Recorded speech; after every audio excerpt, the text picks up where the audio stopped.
Hi everyone, it's Margaret here with 60 and Me. Thank you so much for being here today. 60 and Me is a community of women who are over 60 and living their lives with passion and purpose, trying to make the most of these crazy times. Now, we've all been impacted, of course, in terms of our health and well-being the last year, but the pandemic has also had reverberating effects in lots of other areas too. One of those is housing, where you have lived and how you have lived. And I want to talk to you today about how home sharing can be not just a financial aid, but also a social lifeline, and how many people are turning to that new model of living for life in their 60s and 70s and beyond.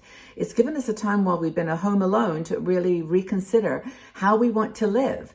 I know we've done surveys at 60 and Me before, and most women will say they don't want to live in a retirement home or community. Now, we have others, and some have written about them for us, who love their communities, and that turns out to be a perfect situation for them. But there's a whole other range of home sharing opportunities that I want to share with you. Now, Riley Gibson wrote an article, and I'm going to use some of his notes because there's a lot of detail here that I don't want to miss. And so just to consider the different options that you have.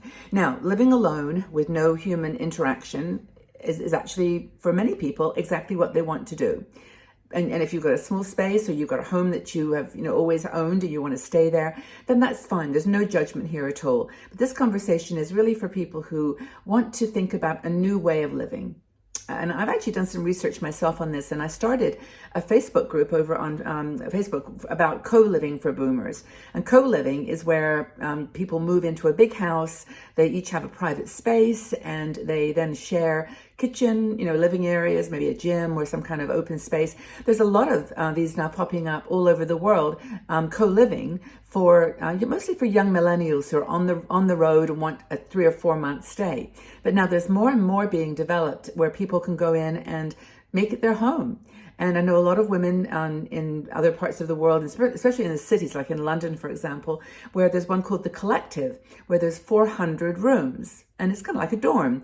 And you have your own bedroom, but you can participate. And there's like 3 restaurants and all kinds of evening activities and classes. Again, it's designed primarily for young people. But a lot of older women, boomers, are saying, hey, we can do that too. Now, we want to maintain our independence. So this may be a perfect solution.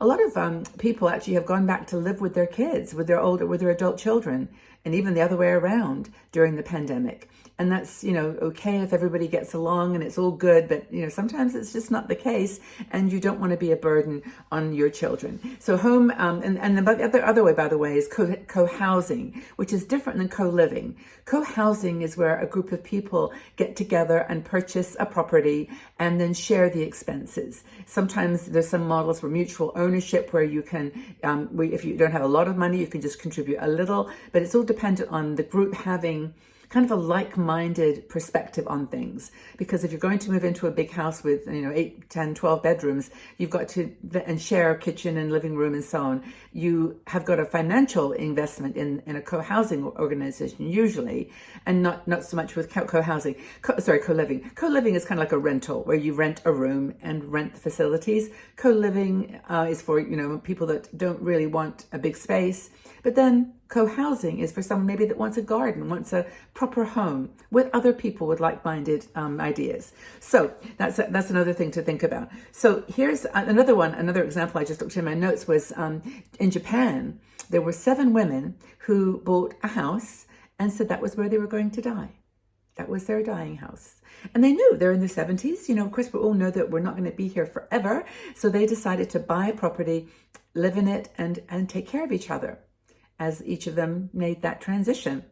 I thought that was a really beautiful idea. You can find that article online. It's all over the place. It was quite a unique idea. But there are some ideas that Riley talks about that I think are important. And the primary one right now, because when you're watching this, we're still in the middle of this pandemic, is to follow all the resources and the guidelines and the laws about COVID-19. You can't be moving into houses with a bunch of people right now. There's just, obviously that's just not going to happen. But this is the time to plan. This is the time to do those things that you're thinking about for the future. So that's the first thing, is always follow the the guidelines. And also the second thing he mentions, which I think is very cool, is to watch yourself, your emotions, because so many people have been through just a lot in the last year. They've lost friends, they've been sick themselves, and they are now dealing with the emotion and the psychology of this pandemic. So don't go making decisions really fast into moving into a new home or taking on a new situation unless you're ready. I think it's really, really important that you do that. Now, I'm just adjusting my camera there. Okay, so hope the light's okay. It's kind of a cloudy day today, but it's okay. Another thing to think about is, just the logistics of living with someone else. Now, we haven't talked about this specifically yet, but besides co-living, co-housing, there's home sharing. And home sharing is probably the one that Riley's most interested in.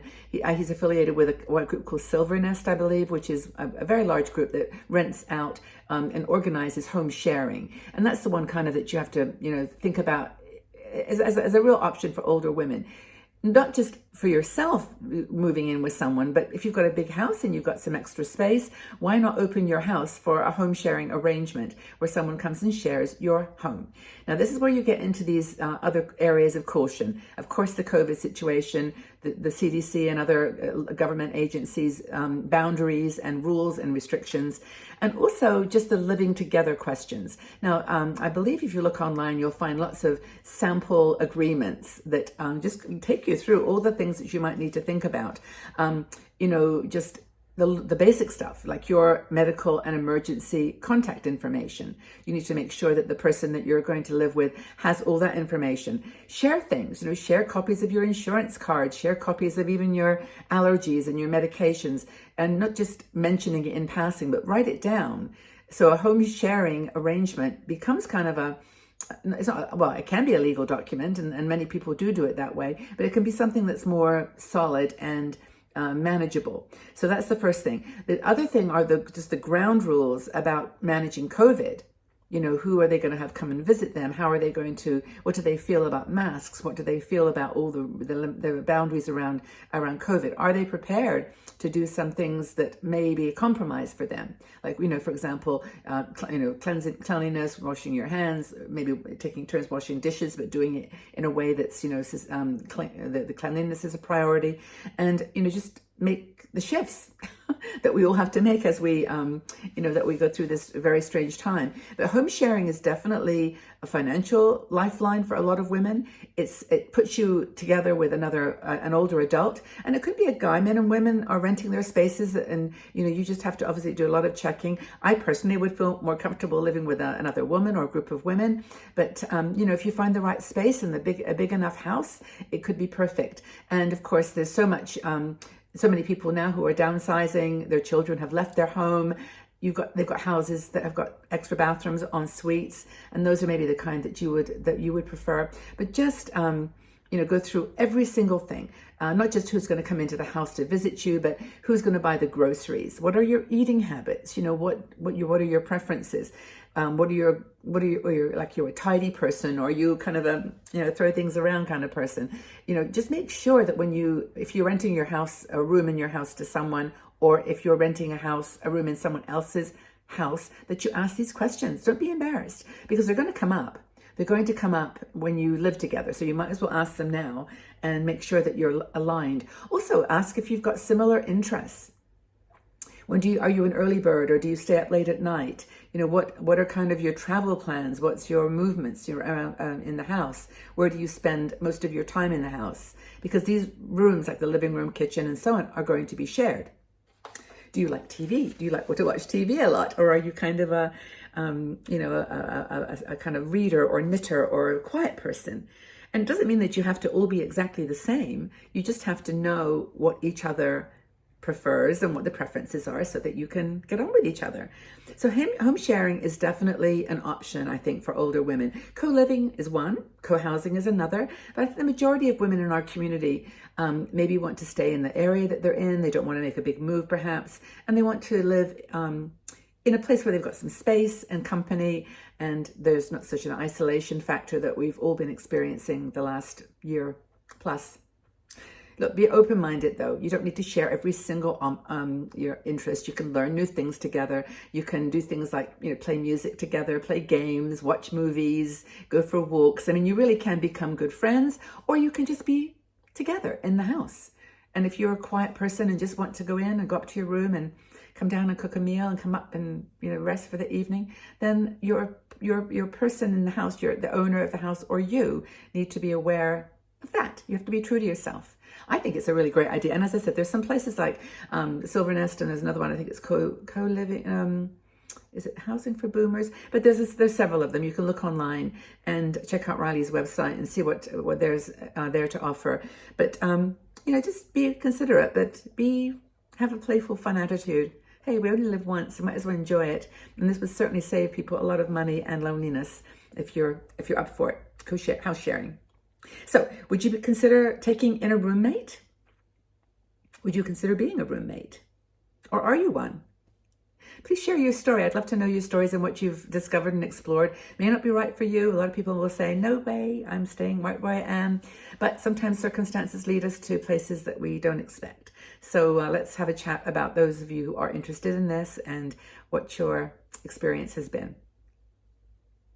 Okay, everybody, well, have a super day. Have fun wherever you are, and come back and visit. Subscribe to our channel, please, if you would. And also, at a minimum, like this video so we can get YouTube to spread it to more women. And of course, you can press that notification bell because we release 4 videos every week, and that will tell you when they've just been posted so you can join in.